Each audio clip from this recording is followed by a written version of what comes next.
I am Jeff Ado. This is Lunacy, where we discern the sacred from the insane and admit that whether we like it or not, we are all profoundly affected by the cycles of the moon. Ow!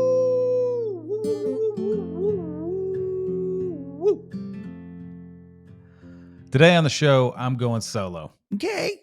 Big time, you guys. I'm going solo. I'm doing a solo cast. I'm going to talk to myself. I'm going to talk to you while I'm talking to myself. It's going to be epic.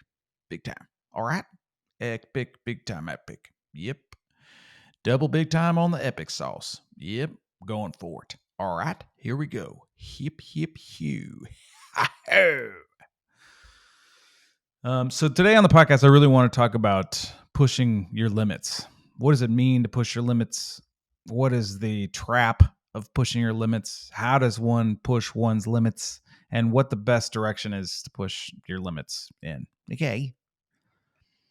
First of all, I just want to acknowledge that the whole idea, the whole concept of pushing your limits is a trap.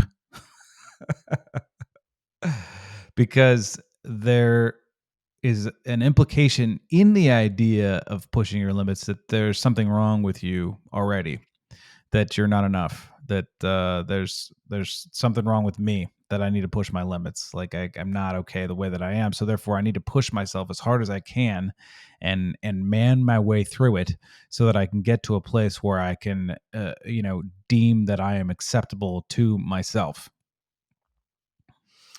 It is it's a trap. Conceptually speaking, it is a trap to think that I have to push my limits in order to be a better person, so that I can feel good about myself, so that I can give myself the love that I need and deserve. Also, pushing my limits is a way of showing off to other people, right? I mean, look, I say all of this, from inside the Matrix. Okay, I'm not like preaching over here. All right, this is really just notes to myself, so that I have a deeper understanding of all the bullshit that I just follow, that I just swallow whole. You know what I mean? From society, from myself, from whatever. But yeah, there's an idea that we have to push our limits in order to be a better person, so that we can be acceptable, because right now we are not enough. There is a fallacy of inadequacy that exists and looms large in each of our hearts and in our society. It's not in every society, but it's definitely in ours, and it keeps getting stronger and stronger and stronger and stronger. Case in point, this show. This show's success is dependent on you liking it, you giving it a little thumbs up, uh, or you liking my Instagram post that is a small little snippet of this show, right? The fallacy of inadequacy looms large there, because I feel like I have to get your likes so that I can feel good about myself, when really that's empty. It's a narcissistic nonsense. It doesn't really actually mean anything. In fact, it it's somewhat destructive, because now I'm addicted to you giving me thumbs up in the world, instead of really being addicted to giving myself the love that only I can give myself, because I choose to accept myself, forgive myself, and move through this life in the most graceful way that I possibly can. There you go. There's a solution, everybody. Congratulations. Welcome. Um, but really, there's this idea that I feel like I have to push my limits, especially as a man. And by the way, I don't mean this like exclusively. I acknowledge that women and all people have masculine and feminine sides, and that they are in balance all the time. I just mean, like, given that that's my primary gender or whatever, I do feel like I got to push my way through things, and I got to force my way up, and I got to push my limits harder and harder to get more, to become more, to be more, so that I can accept myself. It is valuable to want to push your limits, to want to push through things. So much would never get accomplished in this world, physically, particularly physically, if we didn't push ourselves, if we didn't try hard, if we didn't dig deeper, if we didn't lay the foundation, if we didn't build the building. um, you know Pushing your limits is necessary, but so often it is devoid of the automatic acceptance and forgiveness that we really need to give ourselves in order to feel complete in this world, in order to be really connected and attached to our more divine purpose, if you will. I shudder to say that because it's like, oh, here he goes. He's talking about divine purpose again. Oh God. Oh, here we go. He's gonna get so hippie on this. Look at that guy's hair. First of all, come on. But really, I'm not trying to disguise the fact that I do believe that each of us has a divine purpose, and you can call that whatever you want. You can define it however you like. For me, it is connecting with doing the things that really make me feel fulfilled and really make me feel like I'm doing what I'm here to be doing, because it is such a great mystery. I mean, really, what the hell is going on here? I am now speaking words. I'm making sounds with my mouth. Which,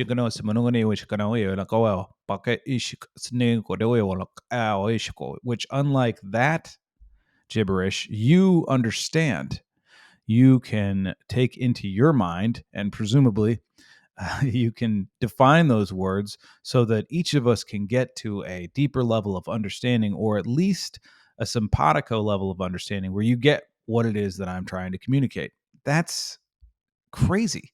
Cats don't do that. All right. Although, they do communicate. All right. Cats communicate. I'm that guy. I'm the cat guy who thinks his cats talk to him. Guess what? They do. All right. And they make fun noises, and it's great.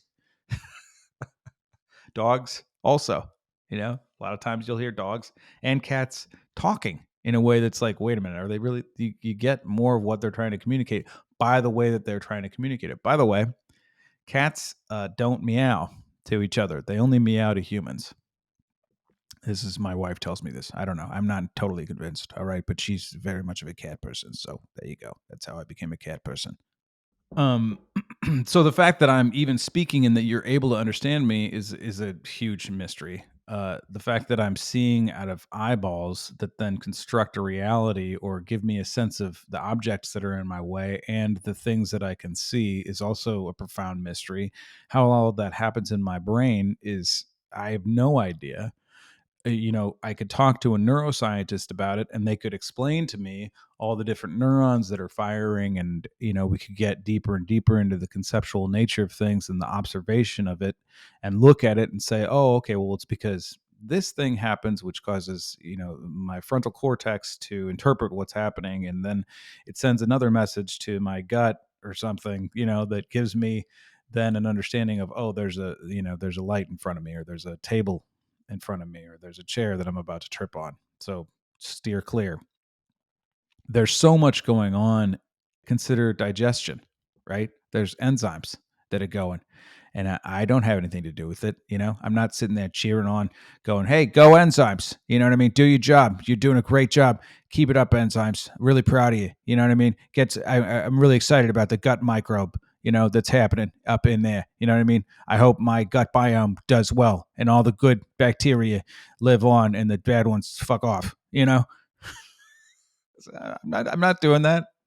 It's just doing its thing. And then I can maybe do things that influence, like eating ginger and staying away from processed foods and eating organic. Well, I do all of those things, but I still don't understand why it's important. I mean, I get it that it's important, but I don't know why. It's a great mystery.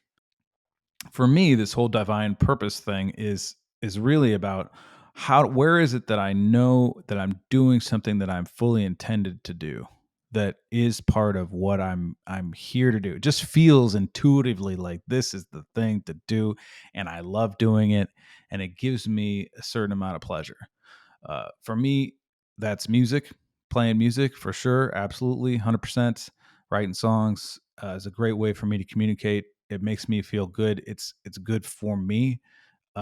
Being a goofy character actor guy, I love doing that because it's fun, and I get to make fun of life in a way that makes me laugh and makes other people laugh. This podcast, even though it's such a weird thing, it's like, here I am communicating, saying something to you, in the hopes that you get something out of it, so that then somehow ultimately that I could make money in that way and provide for myself and my family.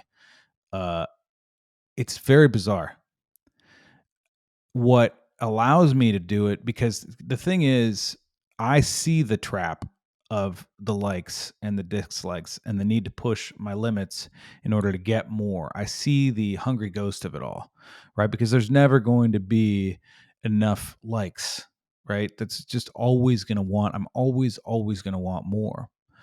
Um, I see that, and I know that really the only true and faithful love that I can create is what I generate in myself, from myself, for myself. I also know that if I'm making the effort to teach something to somebody else, then I automatically understand it on a deeper level. So, in explaining things and going through how it is that I see things, and how it is that I can see things in a way that is helpful to me, it automatically helps me to integrate that knowledge and transform it into wisdom. I don't mean wisdom like I'm bragging about being wise. That's ridiculous. I mean the actual experience of wisdom, which is to take knowledge and embody it in such a way that it's just automatic. That's what I seek to do. That's what I'm trying to do. That's why I talk about the love operating system, right? How do I love more in this life? How do I create more love, give more love, experience more love? How do I do that? I communicate about it because it enables me to at least start the process of considering, how do I do that in my own life? How do I love more? How do I really love myself more? How do I love you more? How do I love this world more? How do I be more grateful for the gift of consciousness and life itself, and be less distracted by the myriad of bullshit that is constantly being flung in my face through my phone and the television and this computer right here that I'm staring at? How do I permeate and break through all the distractions that are constantly coming at me? um, how do I push my limits in that way? I think what's fascinating about the whole concept of pushing your limits is, not only there's an implication that I am not enough and that I need to do more, right? Let's move beyond that. There's also the idea that if I just get to this place, then I can be happy. If then, right? I worked with a friend of mine this last weekend. We did my wife and I did a meditation retreat. And one of the most fascinating things that he was talking about is this whole if then rules for happiness, right? If I do this, then I will allow myself to be happy.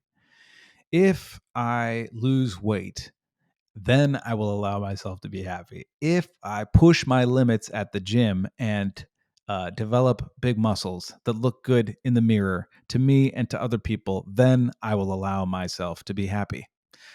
We create all of these rules that allow us to be happy, and they're everywhere, and we have invented them. And granted, some of them we've inherited, and we're modeling from what we see on television and in magazines, etc. Right, the hot models everywhere, that are selling things. Oh, if I just buy that watch, I'm definitely going to get that girl. No, you're not. You're not getting that girl. All right, and you just spend all your money on that stupid watch. Look at your phone. Yeah, so we're constantly modeling these behaviors, right, that we get from other people, and like, purse your lips in the photo, in the Instagram photo. Have you seen kids doing this? I just I can't tell you how nauseating it is and troubling it is for me to see people um pursing their lips and taking photos of themselves so they can look cute. Why can't we just be kids and not worry about that? It's like, get rid of that stuff, man. You shouldn't be that aware of your own face when you're a child. Okay? You shouldn't. It's not good for you. It just reinforces the constant need to get validation from other people ever and always. And again, that doesn't get us anywhere. So I get that we're modeling all of this behavior, that we create these ideas of, if I can push my limits to get to this place so that I look like X, then I will allow myself to be happy and I will live the life that I really want to live. One day it's going to happen. One day, if I push myself hard enough, I'm going to get that fucking carrot. And then, that's going to be it. The carrot thing is very valuable, right? If you don't know the carrot thing, right, they've got like a carrot in front of the greyhounds, right? And the greyhounds keep running around the track and the carrot keeps moving in front of them because they're constantly chasing the carrot and they're racing each other, but they're never going to get the carrot because the carrot's going to keep going. And when they do catch it, guess what? It's metal. It's not tasty. It's a fake carrot. It's just part of the hungry ghost phenomenon, right? This insatiable, unsatisfiable need to get more, so that I can one day be happy. When happiness is something that for sure, absolutely 100% comes from within. So let's look at, how is it that I can push my limits in a positive way, right? I know that if I go to the gym and I work out and I lift heavy weights, I will build muscle. And I like building muscle. I like going to the gym. I mean, I like it because I look better. I'm not going to lie. I do like it because I look better to myself. That's important to me. I like it because I get stronger. That feels good to me in my body. I feel more vital. I have more energy. I also really like it because I can get a lot of aggression out against weight. If you catch me in the gym, you'll find that I do a lot of grunting. I know it's annoying to my neighbors. I really don't care. I go to a gym intentionally that, doesn't they don't frown upon that, or talk down to me, or tell me not to do it. You know what I mean? uh, uh, I grunt, and I don't shy away from it because I feel like that's part of the process. What I am doing is pushing myself so that I can exercise out a lot of the unnecessary aggression that I hold in my heart, and that's really helpful for me. Um, Also, when I'm pushing my limits, when I am at the gym building muscle, I'm really actually tearing stuff down so that then things can build up. And that is the nature of pushing your limits. Intellectually, we are expanding our idea of what I am capable of, what we are capable of, so that we can have more capacity in the future next time around when we're trying to do the same thing. If you're pushing your limits as a performer, as a musician, you're pushing your limits in terms of practicing your instrument so that it's automatic, so that what you're doing, you can accompany yourself without screwing up, and or create a sound that is like really amazing and interesting and is going to be provocative and provide people with some kind of a release or an experience that they can relate to. What's interesting about singing is, with singing, I'm pushing my limits, but it's not about how loud I can sing, right? Or how strong I can sing. It's the other direction. It is about how vulnerable can I be in the community. How vulnerable can I be in the communication of the message of this song? How soft can I be? How is it that I allow myself to just totally relax into the singing of the song and trust that the message will come through, and not worry about how it sounds, but rather focus my intention and my attention on how it is that I can be more vulnerable and experience more fully what this song, this story is trying to tell. So the idea of pushing your limits, it doesn't, we when we talk about that, it automatically seems like, oh, I gotta try hard and I gotta, I gotta go for it. Here we go, pushing my limits. I'm gonna climb that mountain. And while that's a real thing, you can hike and hike and hike until you're able to hike 20 miles a day. Like my friend Nathan Carden, who hiked the Pacific Crest Trail. Check that episode out if you haven't heard it. It's great. You can push yourself like that. You can also push yourself so that you are accepting yourself more. You can push your limits of forgiveness. See, that's part of the trap, right? For me, how is it that I push my limits on being more present? How can I push my limits on being more in this moment? How do I push my limits on forgiveness? See, I have it, and this is from personal experience. Maybe it's completely different for you. I don't know. If it is good for you, I'd love to have you on the program. Let's talk about it because any help I can get in this, I'm fucking completely open to it. All right. But my experience of life is that uh, you know I go through life, I trip, I mess up, I don't hit the mark, I fail. Then I call myself a failure. Then I feed the fire of that there's something wrong with me, right? This is fucked, right? And then I limp along until, for whatever reason, I finally give myself the grace to try again, or I'm lucky enough to have someone there who's pushing me or being like a coach or a teacher that's really just saying, "Hey, Jeff, get up again, man. You got this. You got this. Come on, Jeff. You got this. Come on." But rarely is that me. You know, I have it that so often we push our limits. I push my limits and then I fail and I fuck it up. And then I'm just like, oh my God, I can't believe I screwed that up. I am not a good person. I'm a bad man, you know? I, I'm not saying any of this for you to feel sorry for me, okay? And the reality is, I've come leaps and bounds from that person, okay? However, that's a real thing. We walk through life, we trip, we beat ourselves up about the fact that we tripped, we call ourselves a failure, we make that judgment upon ourselves, and then it's very hard for us to get up again. And when we do get up again, we're limping along because we've inflicted this pain on ourselves because something happened in the order of trying to figure it out, and we quote unquote failed, which is somehow a bad thing, and therefore we can't forgive ourselves, and so then we can't move on. We get stuck in this pattern of self-loathing, self-degradation, just thinking that we're bad and that there's something fundamentally wrong with us. That's what happens. So how do I get out of that trap? How do I push my limits to the extent that I can escape that fat trap? This attachment that I have to get it right at all times, no matter what. It's got to be perfect right out of the gate. How do I escape that trap? One of the things is absolutely recognizing that this is part of the process. That without those quote unquote failures, I wouldn't know where the target was in the first place. And even though I can watch somebody else do it perfectly, it doesn't mean that I'm going to get it perfect on the first try.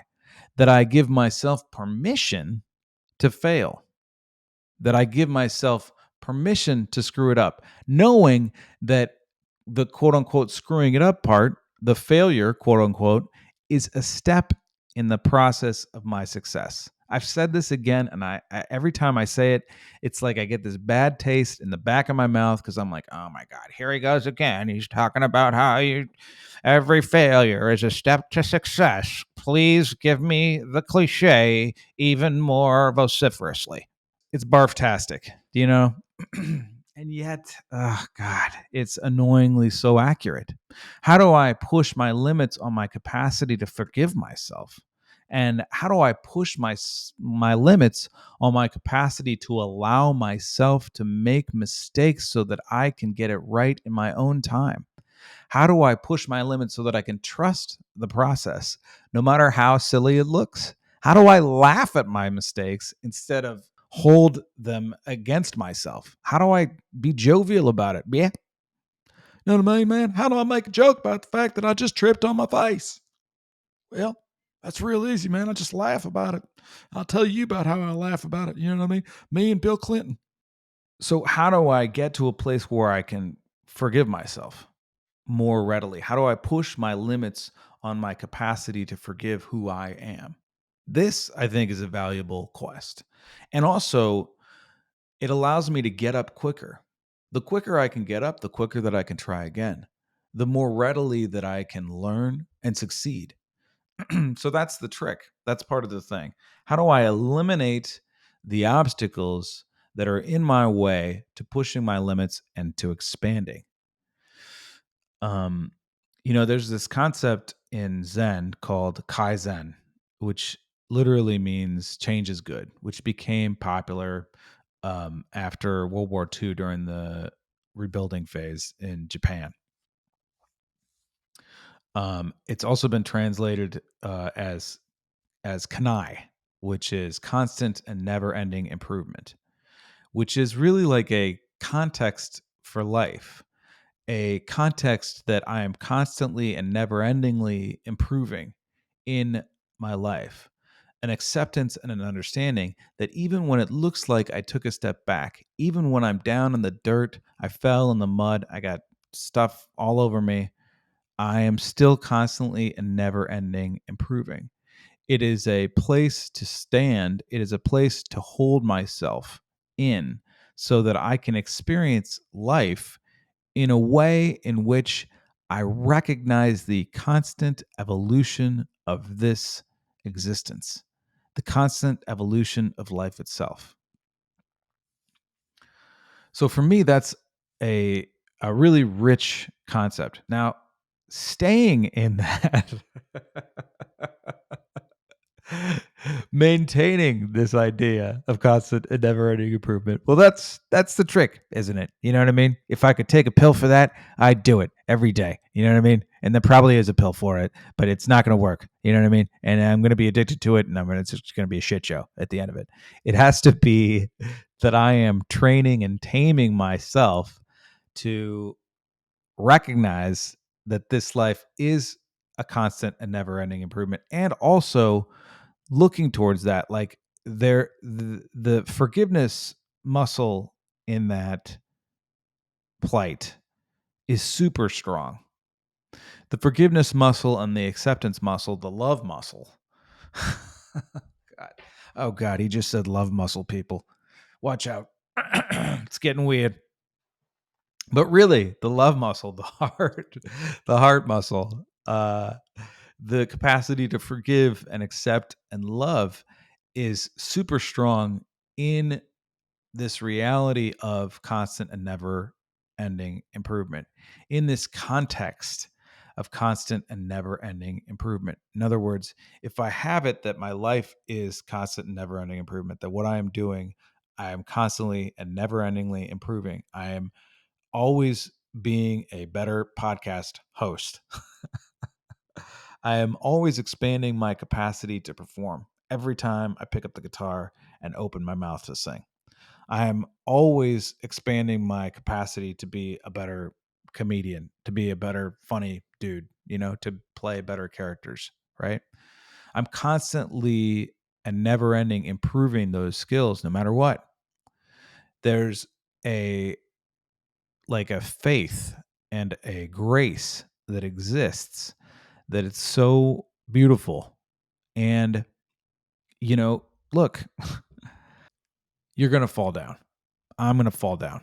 I know that I am going to fall down. Something's going to happen that's going to look like, man, that's terrible failure. Either something will happen that looks like that is terrible failure and I really screwed it up. And what do I have to show for myself? Nothing. Way to go, loser. Now I'm stuck back in that racket of if then happiness, of I am not enough. I am inadequate. Here's the evidence. Look at this, man. I got 100 views on my music video for whatever, right? Uh, clearly not a good look, you know, um, or whatever it is. I failed. I didn't get the job. I didn't get the acting job, right? Or I didn't get the job that I was trying to get. What a failure. What a loser. Or somebody says something to come after you. That happens too. Sometimes somebody super close to you can come after you and say things that are super nasty. Well, what's that coming from?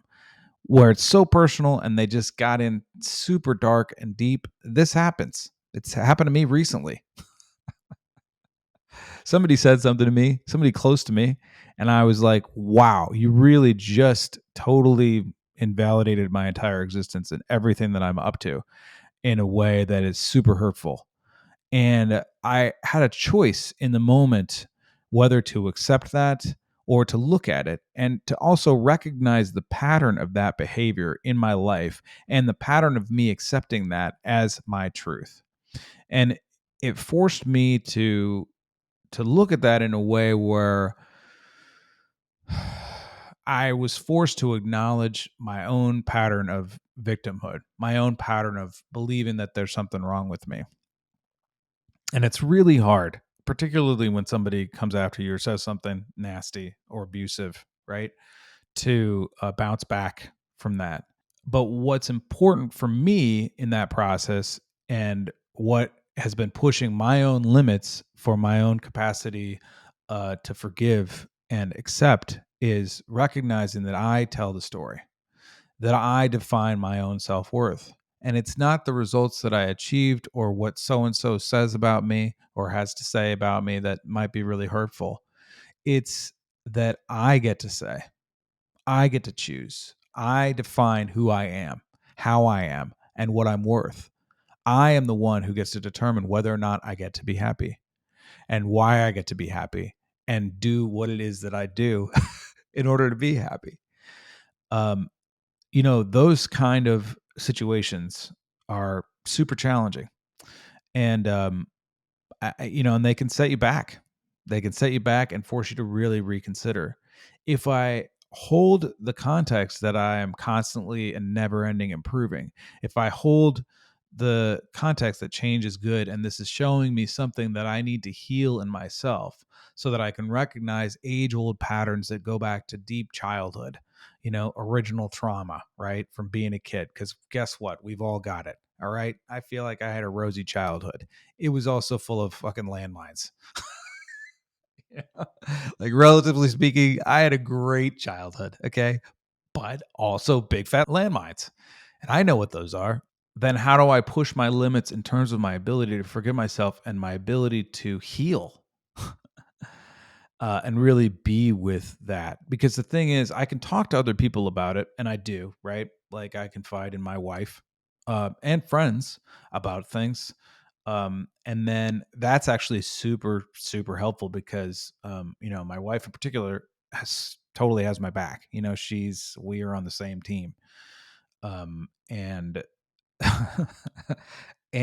and we're also very much about elevating our own consciousness and pushing our limits in terms of how it is that we can really be truly present and be living our best life here with this gift that we have been given.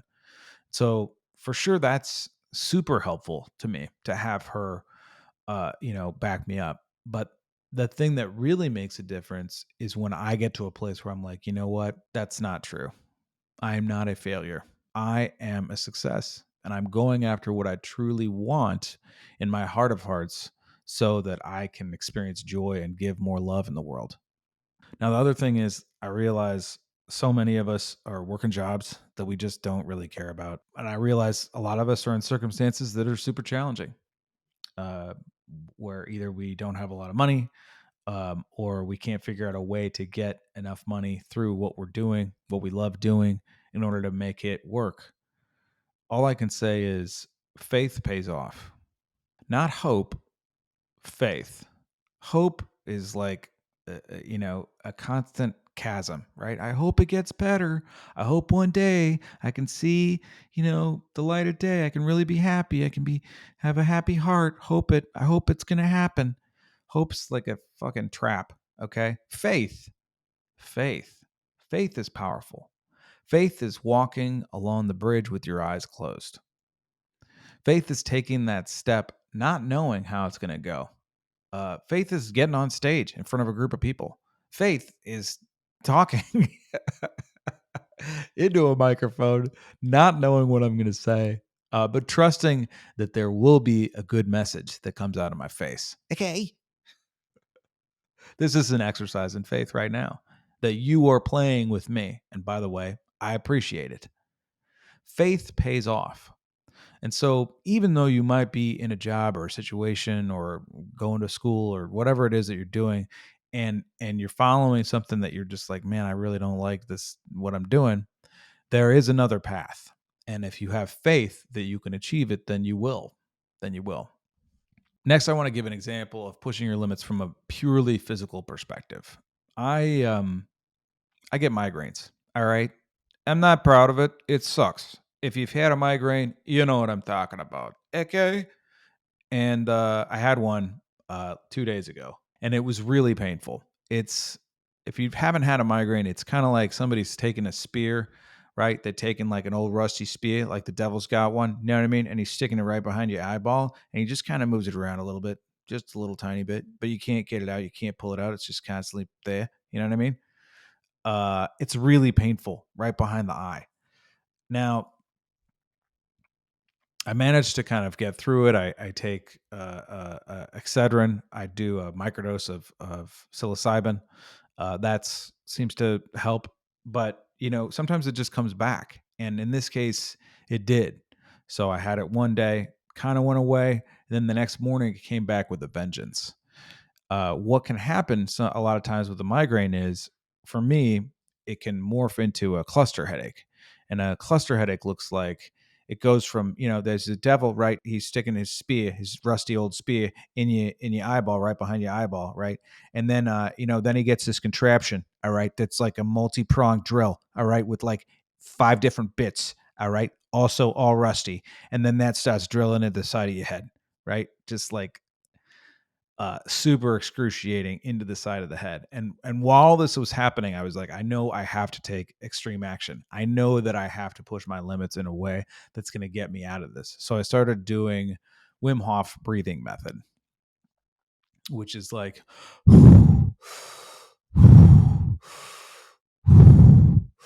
inhaling fully and exhaling fully for 30 breaths, and then holding my breath for 1 minute after the exhalation, then inhaling and holding my breath for 15 seconds, then repeating the process. Only at the end of this 30 breaths, I hold my breath on the exhale after the exhale for 1 minute and 30 seconds, then inhaling, holding my breath for 15 seconds, then doing the whole process one more time with the 1.5 minutes. I did that twice. And the whole time my head is just, it hurts so bad that I literally was starting to cry. Now, I'm not, certain things I cry at the drop of a hat. All right. If I get moved about something, start talking about my dad, I'll start crying. Okay. Or my mom for that matter. Uh, uh, but pain, I'm pretty good. I got a pretty good threshold for pain. Uh, unless it's dental pain, in which case I'm a total testy. All right. I'm crying. It's terrible. Um, but my threshold for pain is pretty high. So for me to almost be crying, you got to know, man, whoa, it is like level 10 pain. And the drugs don't work. So I do the Wim Hof method. I'm still feeling this pain. And then I jump into our pool. We have a small pool. It is 47 degrees in the pool. I jump in the pool. I swim to the other end. I dunk my head 3 times. I get out. I go in the hot tub. We have a small hot tub. And then I go back into the pool. And then I go back into the hot tub. And then I go back into the pool and I go back into the hot tub 3 times. And it totally alkalized my body, and it put me into such a state, my body into such a state of emergency, that the headache completely dissipated and went away. I mean, it disappeared like magic.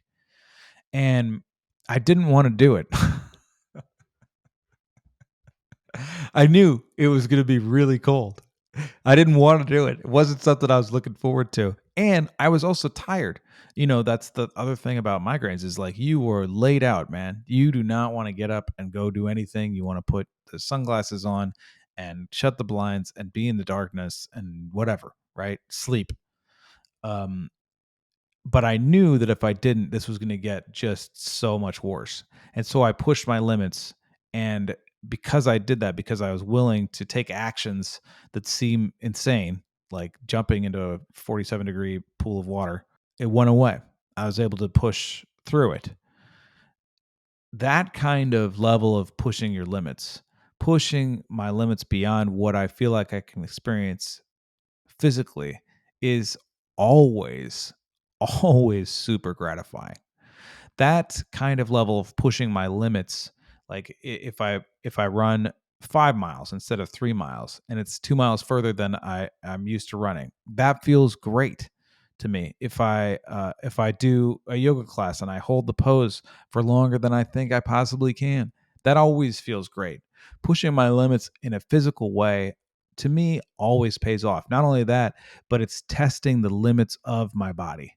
You know, we have life so easy these days, right? Uh, Sorry, but we do in terms of our physicality. In terms of like, we don't have to go run after deer and elk, for days on end until they get tired, so that we can eat. We don't have to do that these days. We just go to the grocery store. There's so many things that we were designed for as humans physiologically that we don't have to endure or experience. It is up to us to consciously engage in some kind of exercise so that we can push the limits of our body so that we can be healthy and vital. And I say all of that because that is a way that I know that I can push my limits that will have me experience constant never-ending improvement in a way that is very real, and also feel better about myself and feel better just energetically on the whole. Because I know that if I push my limits physically, and if I get interested in pushing my limits physically, like with lifting weights and such, then and running, then I know that I'm going to continue to expand, and I know that I'm going to be vital and alive, and I know that I'm going to be honoring my body by testing my own limits. Um, so I want to encourage all of us to push our limits physically in whatever way that we want to. It doesn't have to be what he said or she said or they said that you should do. Find what you like. Find what I like. Right? I really like going to the gym and lifting weights. I like running, and I really love snowboarding. My plea to you, to me, really is to just be interested in pushing my limits physically, because it's so gratifying and it's so healthy, and it makes me so much more vibrant and alive. And it prevents so many of the illnesses and diseases that are coming at us from whatever we're eating and inhaling. It's really a secret gate that all of us have access to. Not only that, it makes me feel good because there's more endorphins floating around in my brain, and all that stuff's going on, man. That's good. That's real good. You know what I mean? Pushing my limits physically, man. Whew, man, that makes me feel good. Darn good. Real good. Yep, yep, yep. Let us all get interested in whatever way that we want to in pushing our own limits physically. So just to recap, the concept of pushing your limits is a trap. It's a dichotomy, because it's it plays upon the idea that I need to seek external validation and that there is something wrong with me, when really the only way that I can truly validate myself is by generating that validation from within, which means that I really need to push my own limits on being present, on being grateful, on being present in this moment right here, right now. Push my limits on giving myself the happiness and love that I deserve as a birthright, as the fact that I'm just here breathing, doing it, experiencing who I am in this moment. Pushing my limits for constant and never ending improvement, recognizing that I am constantly and never endingly improving, that I am learning the lessons that I am here to learn, that I am getting better at my chosen vocations, occupations, hobbies, things that I really love doing, that's just what is going down. Yeah. Pushing my limits in terms of my ability to forgive myself, move past the obstacles, get up. How much more quickly can I get up by allowing myself to just laugh at myself and stand up and move forward, right? That's such a great way to push my limits. How do I push my limits on my love operating system, right? How do I push the limits on embracing and choosing love instead of fear? How do I push my limits on being loving and compassionate to you and empathetic to you and to the people around me? How do I push my limits on being loving and compassionate with myself? The hardest thing to do for whatever dumb reason. How do I push my limits on my meditation, on really taking the actions that I know that are going to allow me to be present and vital. For me, that is meditation. There's a lot of times where I feel like I'm going off the rails and I'm going into the trap town of the validation of the needs of the hungry ghosts that are never going to be fulfilled, right? And then I just stop and I sit and meditate. And it can look like a 5-minute meditation, a 10-minute meditation. It can even just look like standing and inhaling, putting your hands together, getting your spine as straight as you possibly can, and breathing. How do I push my limits in my capacity to be here now? So I really want to end by thanking you all for being part of this journey with me. The fact that you're listening and that you've listened this far means a lot. It means that this experiment is valid and that we get to grow and expand together. And hopefully there are some morsels in here that are really helpful to you. And I'd love to hear your comments. I don't honestly get a lot of comments. So if you have something good to say and something good to contribute, please do that. And if you have something shitty to say, please save that. All right. I don't need it. You know what I mean? There's enough going on in my head. All right. I don't need the crappy comments. But if you have something good to say or something good to contribute, please consider that this is a community. By the way, I have built Lunacy Community. You can go to lunacycommunity.com. You can sign up, create a profile. If you want to support this podcast, go to patreon.com/lunacy podcast and contribute. That would be amazing. It really makes a difference for me and really allows me to continue this work. Much love to all of you. I'll see you next week. Until then, let's push our limits. All right?